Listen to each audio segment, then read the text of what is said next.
So it did take a bit of time for us to get to know each other, but we did become very close friends from quite early on. Breaking news from Buckingham Palace has just shattered the calm of the British monarchy. What was supposed to be a routine announcement has turned into something far more devastating. The confirmation we've all been dreading about Catherine, Princess of Wales, has finally arrived, and the implications are staggering. The ornate gates of Buckingham Palace have witnessed countless historic moments, but few compared to what unfolded just moments ago. At precisely 11:45 this morning, the Palace Press Office released a statement that has sent shockwaves through the United Kingdom and across the world. The words, carefully crafted yet devastatingly clear, confirmed what many had feared but hoped against. Catherine, Princess of Wales, the woman who has become the very embodiment of modern royal grace and resilience, faces a battle far more serious than anyone had publicly acknowledged. The statement, released through official channels and immediately picked up by every major news organization, revealed that Catherine's health situation has taken an unexpected and deeply concerning turn. While the palace had previously announced in March of 2024 that Catherine was undergoing preventative chemotherapy following abdominal surgery, today's announcement paints a far graver picture. The cancer, which was discovered during that initial surgery in January, has proven more aggressive than initially believed.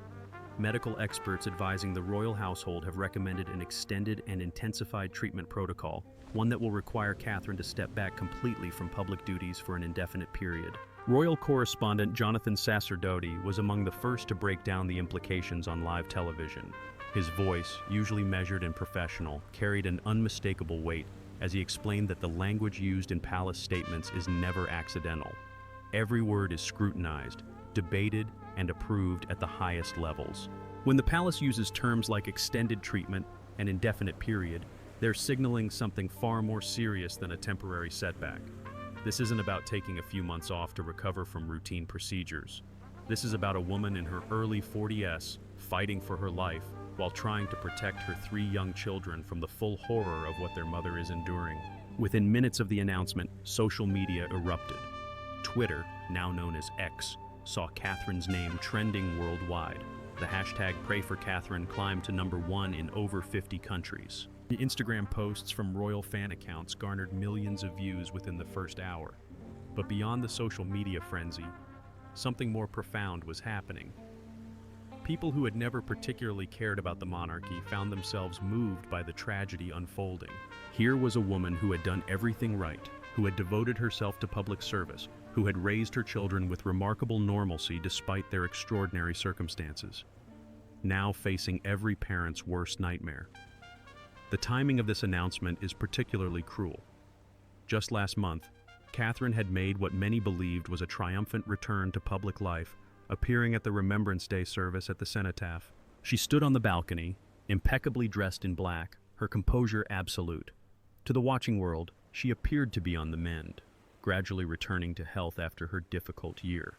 Behind the scenes, however, a very different reality was unfolding. Medical scans performed in late November revealed complications that no one had anticipated.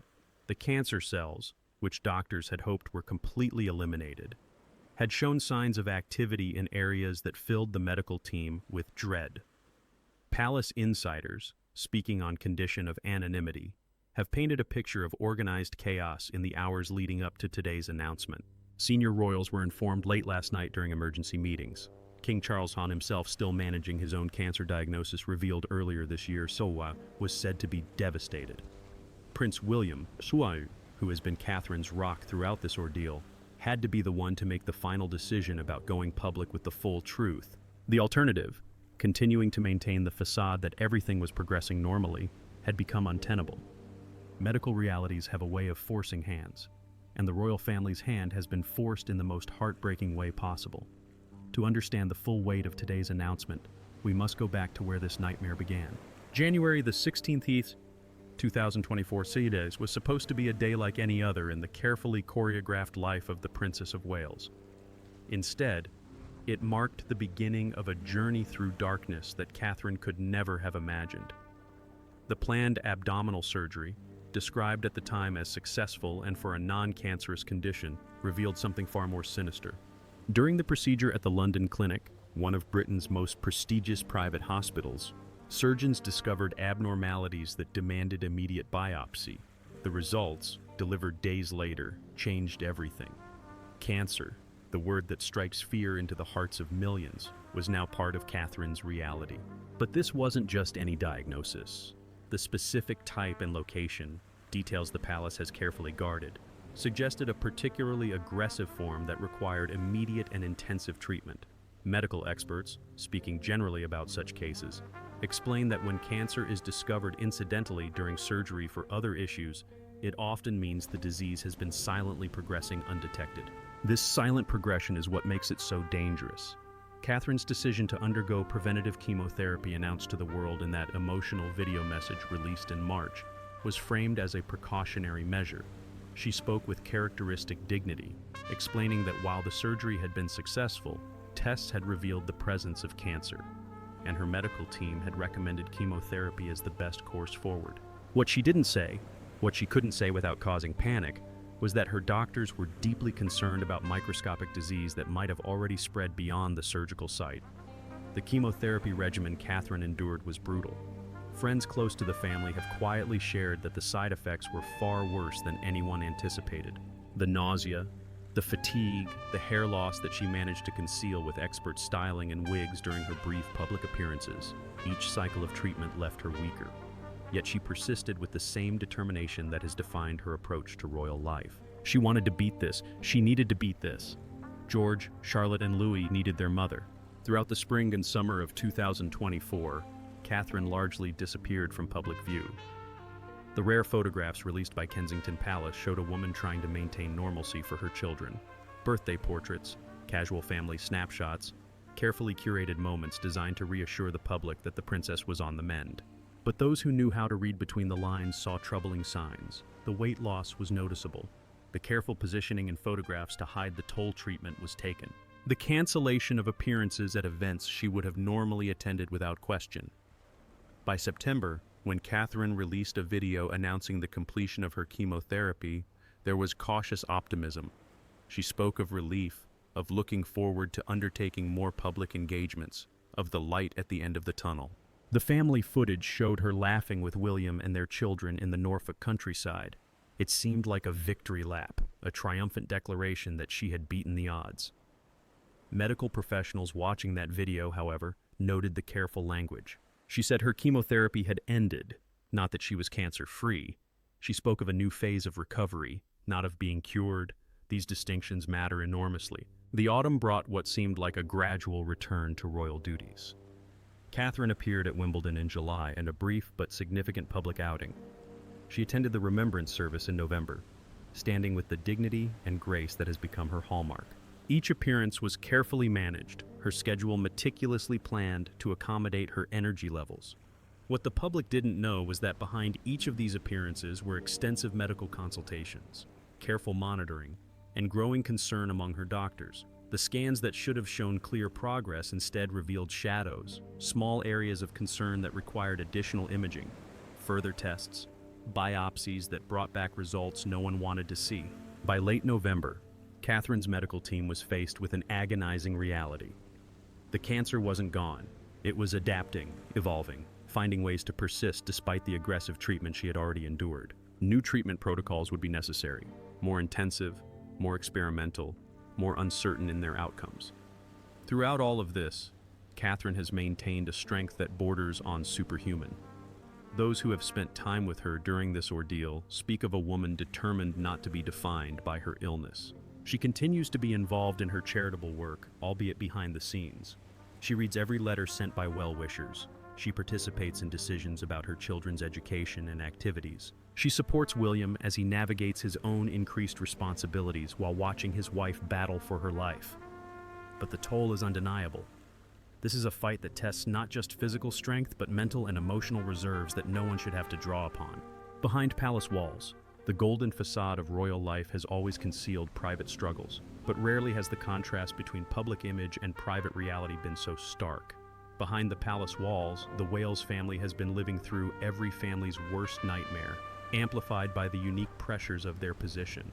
Prince William, the future king, has found himself playing a role no preparation could have equipped him for. The primary caregiver and emotional anchor for a wife facing a life-threatening illness while trying to shield 3 young children from the full horror of their mother's condition. William's transformation over these past 11 months has been nothing short of remarkable. The prince who once seemed content to let Catherine handle much of the family's day-to-day organization has become intimately involved in every aspect of their children's lives: morning routines, school runs, homework help, bedtime stories. He has taken on these responsibilities while simultaneously managing his own expanding royal duties and dealing with the emotional devastation of watching the woman he loves fight for her life. Friends describe him as operating on autopilot, going through the motions of each day while internally terrified of what the future might hold. The children, George, Charlotte, and Louis, have been carefully sheltered from the full extent of their mother's illness, but they're not oblivious. George, at 11 years old, understands more than his parents realize. He's seen his mother's exhaustion, noticed when she's too weak to do activities they used to enjoy together. Charlotte, 9, has become almost protective of Catherine, wanting to help in ways that break her parents' hearts. And Louis, or just 6, knows something is wrong even if he can't fully articulate what that something is. The family has sought guidance from child psychologists about how to navigate these conversations, how to be honest without terrifying them, and how to prepare them for possibilities no child should have to consider. Lambrook School, where all 3 children attend, has been informed of the situation and has provided additional support discreetly. Teachers have been briefed on behavioral changes to watch for signs that the children might be struggling more than they're letting on at home. The school community, known for its discretion and respect for privacy, has rallied around the Wales children without making them feel different or singled out.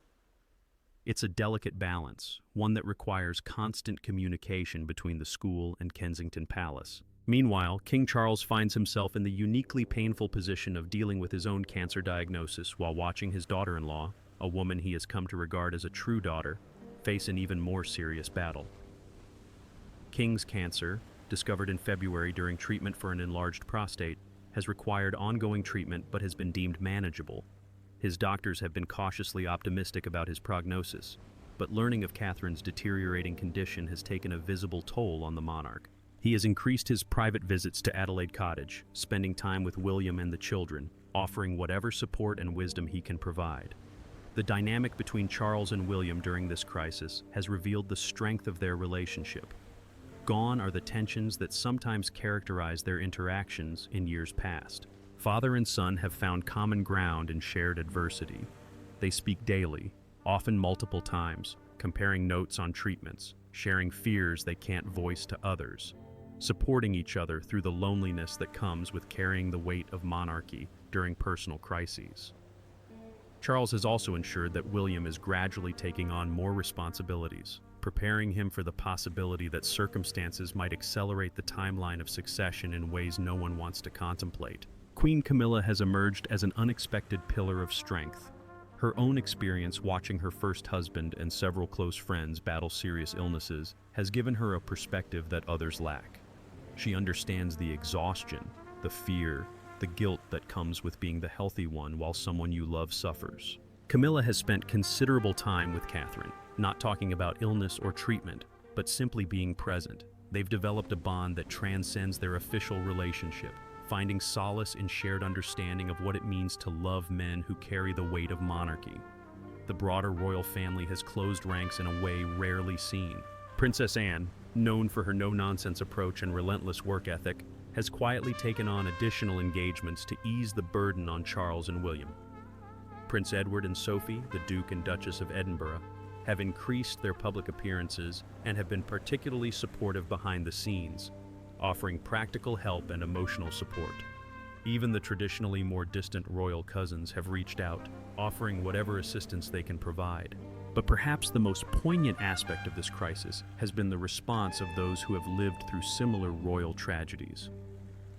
The parallels to Princess Diana's struggles, though different in nature, haven't been lost on anyone.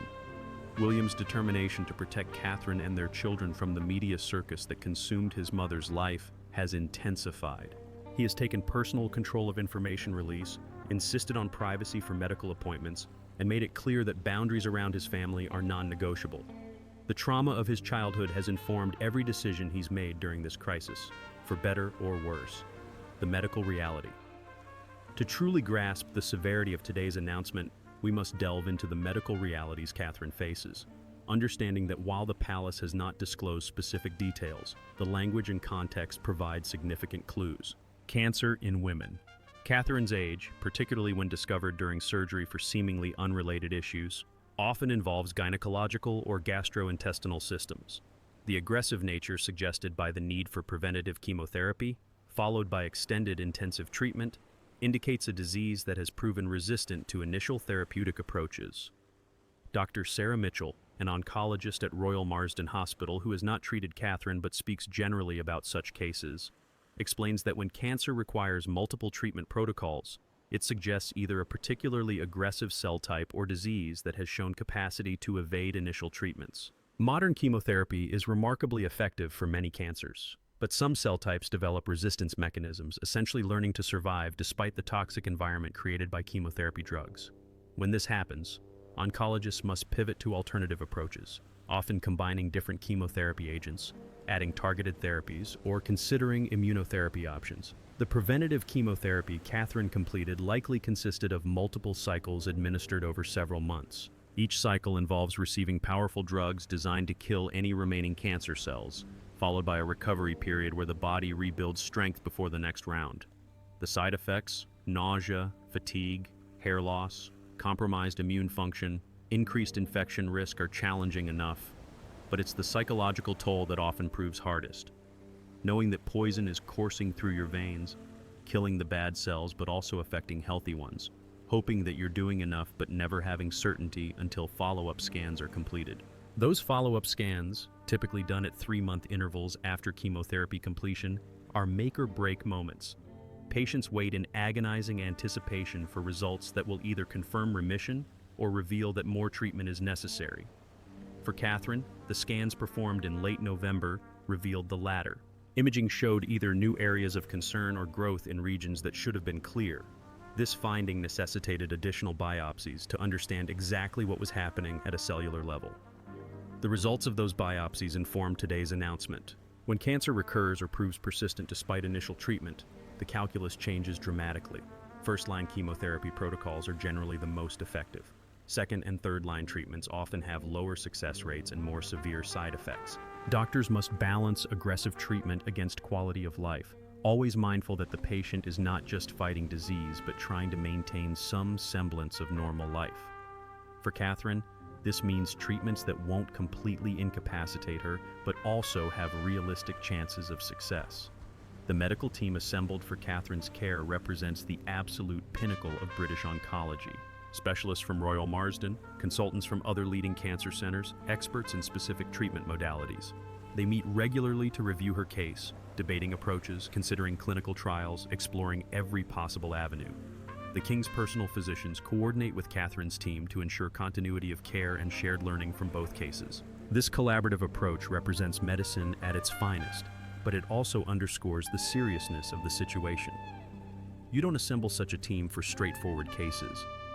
Immunotherapy, one possible avenue being considered, represents one of the most exciting advances in cancer treatment.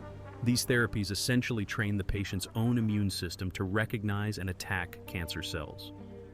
For some patients, immunotherapy produces remarkable results, even in cases where traditional chemotherapy has failed. However, not all cancers respond to immunotherapy, and predicting who will benefit remains challenging. Testing Catherine's cancer cells for specific markers that indicate potential immunotherapy response has likely been part of her recent medical workup. Targeted therapy, another possibility, involves drugs designed to attack specific mutations present in cancer cells. These treatments can be remarkably effective with fewer side effects than traditional chemotherapy, but they require identifying specific genetic mutations in the cancer that can be targeted. The field of precision oncology has advanced dramatically in recent years, offering hope where previously there was little. Catherine's medical team has almost certainly performed extensive genetic sequencing of her cancer cells to identify any actionable mutations. A monarchy in transition. Today's announcement doesn't just impact the Wales family personally. It has profound implications for the British monarchy as an institution. The royal family operates on carefully choreographed schedules planned months and often years in advance. Catherine's indefinite absence from public duties creates a gap that cannot easily be filled. As Princess of Wales and future Queen Consort, she occupies a unique position in the royal hierarchy, second only to the monarch and his consort in terms of public interest and symbolic importance. The immediate practical challenge involves redistribution of Catherine's patronages and official duties. She is patron to numerous charities and organizations, many of which were carefully chosen to reflect her interests in early childhood development, mental health, and the arts. These organizations depend on royal patronage not just for prestige, but for the fundraising advantages and public attention such relationships bring. While Catherine can remain nominal patron, the absence of her active involvement creates challenges. Other royals may take on temporary representation duties, but Catherine's personal connection to these causes cannot be replicated. State occasions present another complication. The monarchy's calendar includes numerous events where the presence of senior royals is expected: state visits, diplomatic receptions, major national commemorations. Catherine's participation in these events has become anticipated and valued. Her absence will be noted and felt. While Queen Camilla can fulfill many ceremonial functions, the absence of the younger generation represented by Catherine creates an imbalance in how the monarchy presents itself to the nation and the world. The impact on Prince William's role is perhaps most significant. As future king, he was already gradually taking on increased responsibilities. Catherine's illness accelerates this process dramatically. William must now balance being the primary public face of the younger royals, taking on both his duties and covering some of Catherine's commitments, while simultaneously being present for his wife and children. It's an impossible situation that requires constant triage of priorities and acceptance that something will always be left undone. King Charles faces his own dilemma. At 76 years old and managing his own cancer treatment, he cannot simply increase his workload to compensate for Catherine's absence. The monarch's schedule is already carefully calibrated to balance constitutional duties with the need for rest and recovery. Adding significantly more engagements could jeopardize his own health, yet the institution requires visible royal presence. This tension between personal health needs and institutional demands highlights fundamental questions about the sustainability of the modern monarchy's operational model. Princess Anne, the Princess Royal, finds herself once again stepping up to fill gaps. Known as the hardest working royal based on the number of annual engagements, Anne has quietly taken on additional responsibilities. But she is 74 years old. While remarkably vigorous and committed, there are practical limits to how much any one person can do. The same applies to Prince Edward and Sophie, who have increased their profile and workload, but cannot single-handedly make up for the absence of two of the monarchy's most prominent members. This situation has reignited discussions about the wisdom of the slimmed-down monarchy concept that Charles has long advocated. The idea, popular in theory, is that a smaller core of working royals creates a more modern, cost-effective institution. But the current crisis reveals the vulnerability of this approach. When illness or personal crisis strikes, as it inevitably does in any family, a smaller team has less capacity to absorb the shock. There's no bench of working royals ready to step in. Those who might have filled such roles have either been pushed out or never developed into working members of the firm. The constitutional implications, while not immediate, also warrant consideration. The line of succession remains clear: Charles, then William, then George. But if William must devote significant time and energy to caring for Catherine and their children, his capacity to prepare for eventual kingship is impacted. The education and training required for the role, the relationship building with government ministers, the understanding of Commonwealth dynamics, all of this requires time and focus that William increasingly lacks. There's also the uncomfortable question of succession planning should worst-case scenarios materialize. While no one wants to contemplate such possibilities, the monarchy as an institution must consider all contingencies. If Catherine's illness proves terminal, William would eventually face the prospect of being king while single and raising 3 children alone.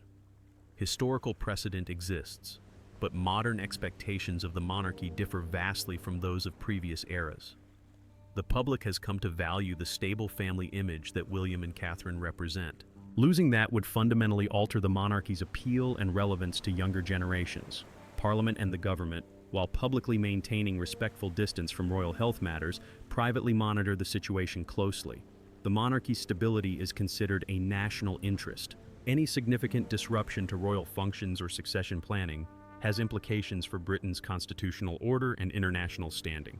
Quiet conversations are undoubtedly occurring about contingency plans, though such discussions would never be acknowledged publicly. Public opinion, that fickle force that can make or break modern monarchy, has rallied around Catherine in ways that demonstrate her genuine popularity. Polls consistently show her as one of the most admired royals, someone who represents a successful modern interpretation of ancient traditions. Her illness has generated widespread sympathy and concern, but public patience has limits. If royal functions become noticeably diminished, if the monarchy appears unable to fulfill its symbolic and ceremonial role, questions about its continued relevance may intensify. The path forward. As the shock of today's announcement begins to settle, attention inevitably turns to what comes next. For Catherine personally, the path forward involves submitting to whatever treatment protocols her medical team recommends, knowing that each decision carries enormous weight. The balance between aggressive treatment and quality of life becomes paramount. She wants to beat this disease, but she also wants to be present and functional for her children's daily lives. Finding treatments that offer genuine hope of success while allowing her to continue being an active mother requires careful calibration. The next phase of treatment, set to begin in the coming weeks according to palace sources, will likely be more intensive than what Catherine has already endured. Whether this involves combination chemotherapy, immunotherapy, targeted therapy, or some combination thereof, the side effects will be significant. Managing these effects while maintaining any semblance of normal family life will require tremendous support systems. The Wales household has resources that most cancer patients can only dream of. Round-the-clock medical care, private chefs who can prepare meals tailored to nutritional needs and nausea management, household staff to handle daily tasks that become overwhelming during treatment. Yet all the resources in the world cannot make cancer easier to bear. William's role in the months ahead cannot be understated. He must be a partner, caregiver, father, and future king simultaneously. The pressure he faces is extraordinary. Yet those who know him well say he draws strength from Catherine's example. If she can face cancer with dignity and determination, he can face the challenge of supporting her through it. Their relationship, tested as few relationships are, will either emerge stronger or buckle under the weight. All indications suggest the former. The bond between William and Catherine, forged over more than 2 decades together, appears unshakable. For George, Charlotte, and Louis, the coming months will shape their understanding of family, resilience, and mortality in ways that will impact them for life.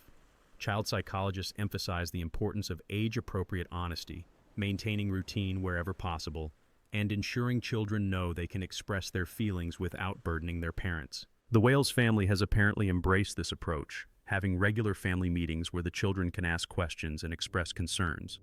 They're also ensuring that despite everything, there are still moments of joy, still family activities, still laughter. Cancer may be present in their lives, but it doesn't define every moment. The broader royal family's support will continue to be crucial. Regular visits from grandparents, cousins, and other relatives provide both practical help and emotional sustenance. The royal calendar will be adjusted to allow senior royals to spend more time supporting William and the children. Some planned international trips may be postponed or reassigned. State visits might be scaled back. The institution must adapt to the reality that one of its central figures is fighting for her life. Kensington Palace communication strategy will also evolve. Today's announcement represents a shift toward greater transparency about Catherine's condition. While specific medical details will remain private, the public can expect more regular updates about her treatment and condition. This openness serves multiple purposes. It manages public expectations about her absence, it reduces speculation and rumor, and it allows the nation to feel connected to Catherine's journey. The alternative, attempting to maintain privacy through silence, has proven untenable. The timeline for any possible return to public duties remains genuinely uncertain. Best-case scenarios might see Catherine able to attend some events later in 2025, though likely in reduced capacity. More realistic projections suggest that significant public engagement won't resume until 2026 or beyond. There's also the possibility, one that must be acknowledged, even if it's painful, that Catherine may never fully return to the level of royal duty she maintained before her diagnosis. This would represent a fundamental shift in how the Wales household operates and how the monarchy functions. Medical advancements offer genuine hope. Cancer treatment continues to evolve at a remarkable pace. Drugs and approaches that didn't exist 5 years ago are now standard treatments. Clinical trials offer access to cutting-edge therapies. Catherine's medical team has access to the latest developments worldwide. If experimental treatments show promise, she will be among the first to benefit. Money and royal status cannot buy guaranteed outcomes, but they do provide access to every possible tool in the fight against cancer. The spiritual dimension of Catherine's journey cannot be ignored. As future Queen and Supreme Governor of the Church of England, her faith has always been important to her. During this crisis, by all accounts, it has become even more central. Private prayers with clergy, finding solace in Scripture, the support of a faith community that spans the nation. These elements provide comfort that medicine alone cannot offer. Whether one is personally religious or not, the power of faith to sustain people through suffering is undeniable. Looking further ahead, Catherine's experience will inevitably shape her future royal work. Should she recover sufficiently to resume public duties? Having faced serious illness, she will bring even greater authenticity to her mental health advocacy and support for those dealing with medical crises. Her patronage of cancer charities, which she has supported in the past, would take on profound new meaning. She could become a powerful voice for patients navigating the healthcare system, for research funding, for the emotional support structures that families facing cancer desperately need. There's also the legacy being written in real time. Regardless of outcomes, Catherine's grace under unimaginable pressure, her determination to protect her children's well-being, her refusal to let illness define her entirely, these qualities resonate far beyond royal circles. She's demonstrating a very modern form of courage, one that acknowledges vulnerability while refusing to surrender to it. Future historians will note this period as defining not just for Catherine personally, but for how the monarchy navigated the crisis in the 21st century. The British public, and indeed people around the world, find themselves in the unusual position of caring deeply about someone they've never met. Catherine has achieved something remarkable. She's made the monarchy feel human and relatable while maintaining its dignity and mystique. Her illness strips away any remaining veneer, revealing the fundamental truth that royalty offers no protection against life's cruelest challenges. In facing cancer with courage and honesty, Catherine reminds us all of our shared humanity. As we move forward from today's devastating announcement, uncertainty dominates. Medical outcomes remain unknown. Timelines cannot be predicted with any confidence.